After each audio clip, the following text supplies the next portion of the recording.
For centuries, thousands of wrestlers have gathered each year in Edirne for the Kirkpinar oil wrestling tournament. For 3 days, they battle in the baking summer heat to the hypnotic beat of drums. Lots of olive oil on the skin sets the sport apart from other forms of wrestling. In 2020, the tournament fell victim to the government's battle against the spread of COVID, which caused many sporting events to be cancelled. Most restrictions are now lifted, and the return of these wrestlers has special significance.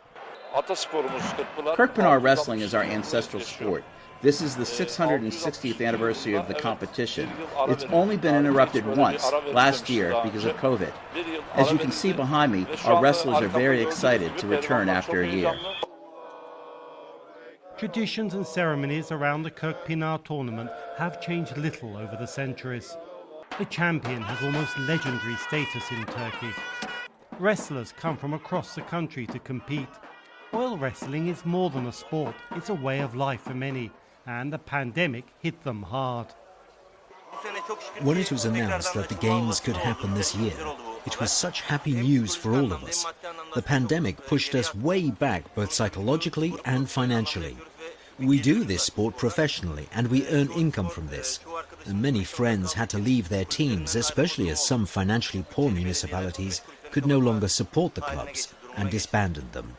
Our friends had to move to other jobs and drifted away from wrestling.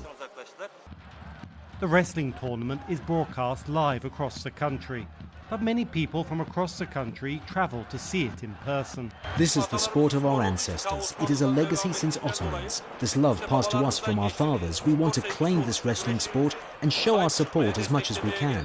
We come every year. I came from Ankara. We really love it and want to implant this love into our children. Defending champion Ali Gubuz successfully defended his title, retaining the tournament's golden belt. For him, it's another victory, and for Turkey, another step towards normalcy after a long battle against the pandemic. Dorian Jones for VOA News, Istanbul.